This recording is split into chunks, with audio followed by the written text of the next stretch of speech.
കേരളത്തിന്റെ ഏറ്റവും വലിയ എപ്പിക് ഫ്യൂച്ചർ ഷോറൂമുമായി മൈജി. കോഴിക്കോട് തൊണ്ടയാടുള്ള ഷോറൂം ഉദ്ഘാടനം ഇന്നാണ്. കുഞ്ചാക്കോ ബോബനും മഞ്ജു വാര്യരും ചേർന്നാണ് ഷോറൂം ഉദ്ഘാടനം ചെയ്യുക. ഓരോ ഉത്പന്നവും മനസ്സിലാക്കി ഷോപ്പിംഗ് ചെയ്യാൻ മറ്റെങ്ങും ഇല്ലാത്ത സൗകര്യമാണ് ഒരുക്കിയിരിക്കുന്നത്. പുതുമകളും ലോകോത്തര ഷോപ്പിംഗ് അനുഭവവും മൈജി ഫ്യൂച്ചർ എപ്പിക് ഷോറൂം നൽകുമെന്നറിയിക്കുന്നു. മൈജിയുടെ 20ാം വാർഷികത്തിൽ 140ാം ഷോറൂമാണ് യാഥാർത്ഥ്യമാകുന്നത്.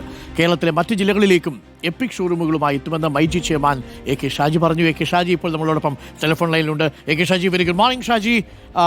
പുതിയ സംരംഭത്തിന് എല്ലാവിധ ആശംസകളും നേരുന്നു. ഇതൊരു നല്ല ദിവസമാണ്. അപ്പോൾ എന്താണ് ഈ എപ്പിക് ഫ്യൂച്ചർ ഷോറൂം? മറ്റ് ഷോറൂമുകളിൽ നിന്ന് അതിനെ വ്യത്യസ്തമാക്കുന്നത് എന്താണ് ശ്രീ ഷാജി? Good morning Arun. മറ്റുള്ള ഷോറൂമിൽ നിന്നും വ്യത്യസ്തമാക്കുന്നത് നമുക്കൊരു വേൾഡ് ക്ലാസ് ആംബിയൻസും അതേപോലെ വേൾഡ് ക്ലാസ് ബ്രാൻഡുകളും അതേപോലെ ഏറ്റവും കൂടുതൽ വേൾഡിലുള്ള എല്ലാ ബ്രാൻഡുകളുടെയും കളക്ഷൻസ് ആണ് ഇവിടെ നേരിട്ട് എക്സ്പീരിയൻസ് ചെയ്യാന്നുള്ളതാണ് നമ്മുടെ എപ്പിക് സ്റ്റോറൂമിന്റെ പ്രത്യേകത. ഓക്കെ, അതായത് നേരിട്ട് മറ്റുള്ള ഷോറൂമിനേക്കാൾ കുറച്ചുകൂടി അഡ്വാൻസ്ഡ് ആയിരിക്കും സംവിധാനം അല്ലേ? കാരണം ഇപ്പൊ നമ്മളൊരു എക്സാമ്പിൾ, നമ്മളൊരു ലാപ്ടോപ്പ് വാങ്ങിക്കാൻ വരുന്ന ആളാണെങ്കിൽ അവർക്ക് വന്ന് ഗെയിം കളിച്ച് എക്സ്പീരിയൻസ് ചെയ്ത് വാങ്ങിക്കാൻ പറ്റും. അതേപോലെ നമ്മളൊരു വാഷിംഗ് മെഷീൻ വാങ്ങിക്കാൻ വരുന്ന ആൾക്കാരാണെങ്കിൽ അവർക്ക് ക്ലോത്ത് കൊണ്ടുവന്ന് അവരത് വാഷ് ചെയ്ത് വാങ്ങിക്കാൻ പറ്റും. ആ രീതിയിലേക്കുള്ള ഒരു എക്സ്പീരിയൻസ് ആണ് നമ്മൾ അവിടെ സെറ്റ് ചെയ്തത്. അത് ഓരോ കാറ്റഗറിയിലും. അതായത് നിങ്ങൾക്ക് ആ വാഷിംഗ് മെഷീന്റെ പെർഫോമൻസ് നേരിട്ട് അനുഭവിച്ച് കണ്ടിട്ട് വീട്ടിൽ കൊണ്ടുപോയാൽ മതി. എല്ലാ രീതിയിലും, അതിപ്പോ റെഫ് ആയാലും അതേപോലെ വേൾഡിലെ എല്ലാ ബ്രാൻഡുകളുടെയും ടിവികൾ, സ്മാർട്ട് ടിവികൾ നമ്മൾ അവിടെ ഒരുക്കിയിട്ടുണ്ട്.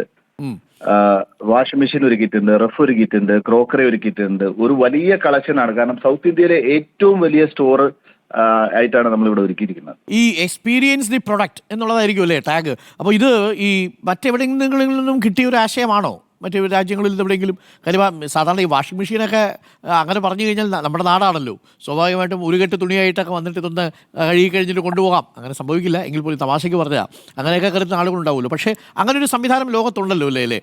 ഒരു പ്രൊഡക്റ്റ് നിങ്ങൾ എക്സ്പീരിയൻസ് ചെയ്തിട്ട് വാങ്ങിച്ചാൽ മതി. ഞങ്ങളുടെ എക്സ്പീരിയൻസ് ഇപ്പം നിലവിൽ നമ്മൾ ആരും കൊടുത്തിട്ടില്ല. അപ്പം എന്ത് ഡിഫറെന്റ് ആയിട്ട് നമ്മളെ കസ്റ്റമേഴ്സിന് കൊടുക്കുക എന്നുള്ളതാണ് നമ്മൾ ആലോചിച്ചത്. അപ്പം നമുക്ക് മൈജിയുടെ 140ാമത്തെ സ്റ്റോറാണ് ഇപ്പം ഈ എപ്പിക് സ്റ്റോർ. ഓക്കെ, മറ്റു ജില്ലകളിലേക്കും അത് വരുന്നുണ്ട് അല്ലേ? കോഴിക്കോട് തുടങ്ങുന്നു എന്ന് മാത്രം. 3 സ്റ്റോറാണ് ഞങ്ങളിത് കേരളത്തിൽ പ്ലാൻ ചെയ്യുന്നത്. അടുത്തത് ഇനി കൊച്ചിയിലാണ്, നെക്സ്റ്റ് ട്രിവാൻഡ്രത്താണ്. ഓക്കെ, അപ്പോൾ ഉഷാറാവട്ടെ, കാര്യങ്ങളൊക്കെ ഗംഭീരമാവട്ടെ, പുതിയ പുതിയ ആശയങ്ങൾ അത് പ്രേക്ഷകർ സ്വീകരിക്കട്ടെ. Thank you Shri Shaji. Thank you. Shri A K ഷാജിയാണ് നമുക്കൊപ്പം ചേർന്നത്. കോഴിക്കോട് തൊണ്ടയാട്ടെ ഷോറൂമിൻ്റെ ഉദ്ഘാടനമാണ് നടക്കുക. കൊള്ളാമല്ലേ? പുതിയ പുതിയ ഐഡിയകൾ. എല്ലാ ബിസിനസ്സിലും ഐഡിയ വേണം അല്ലേ? ആ ഐഡിയകൾ വരുമ്പോൾ നമ്മളതിനെ സ്വാഗതം ചെയ്യുക കൂടി വേണം. വ്യത്യസ്തങ്ങളായിട്ടുള്ള ഐഡിയകളാണല്ലോ ബിസിനസ്സിനെ നിലനിർത്തുന്നത്. Idea matters.